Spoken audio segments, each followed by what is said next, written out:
அசோக் அசோக் அசோக்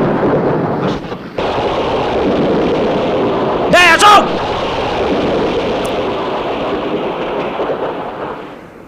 என்ன என்ன விஷயம்? என்ன விஷயம் நான் கேட்குறேன். நான் ஏதோ ஆத்திரத்தில் தான் உங்கள் அப்பாவை அடித்தேன். அதுக்கு என்ன அடிச்சிருக்கலாம், துரு வெட்டியிருக்கலாம். அதுக்கு பதிலாக என் அப்பா கட்டின கோயில் இடித்து தரமாட்ட மாதிரி பாவி. இதை பார், உன் வீட்டை இடிக்க வேண்டிய நிலைமை இடிச்சாச்சு. அதுக்கு உனக்கு என்ன நஷ்டீடு வேணுமோ வாங்கிக்க. நஷ்டீடு கொடுக்குறியா?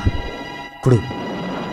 எங்கள் அப்பா அவனுடைய உழைப்பாளையும் வேர்வையாலையும் ரத்தத்தாலையும் உருவாக்கின அந்த அன்பு கோயில் இடிச்சு திலடியே, அதை திருப்பி கொடு. அவர் வாழ்ந்த இடத்துல அவர் நிறைவோடு நிம்மதியாக வாழ்ந்துருந்தீங்க, நிம்மதியை கெடுத்துட்டியே, அது திருப்பி கொடு. கொடுக்க முடியுமா அவனால? முடியாது. டேய், நீ அந்த வீட்டை மட்டும் அடிக்கலடா, ஒரு உண்மையான நண்பன் உமலை வச்சிருந்த நட்பு அடிச்ச, ஒரு அன்பு தாய் உமலை வச்சிருந்த பாசத்தை அடிச்ச, ஒரு ஆசை தங்கச்சி உமலை வச்சிருந்த அன்பு அடிச்ச. இதுக்கெல்லாம் நஷ்டீடு கொடுக்க முடியுமா உன்னால? நீ இவ்வளவு பேசுறியே, 100 பேருக்கு முன்னாடி எங்க அப்பாவை கை நீட்டி கன்னத்தில் அடிச்சியே, அதில் இந்த வீட்டு மானம் மரியாதை கௌரவம் எல்லாமே போச்சு. அது உன்னால திருப்பி கொடுக்க முடியுமா? நான் உங்கள் அப்பாவோட கன்னத்தில் தான் அடித்தேன்.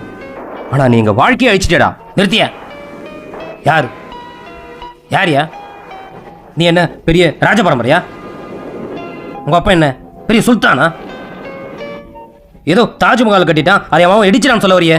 தீப்பொட்டி மாதிரி இவ்வளோ சைஸ் வீடு, அதை அடிக்காம என்னையா பண்ணுவாங்க? நீ மட்டும் என்ன செஞ்ச?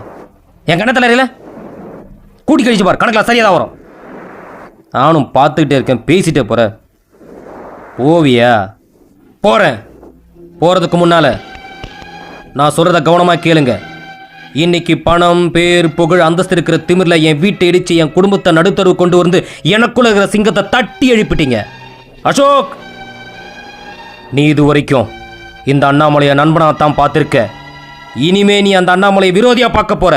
இந்த நாள் உன்னுடைய கேலண்டரை குறித்து வச்சுக்கோ.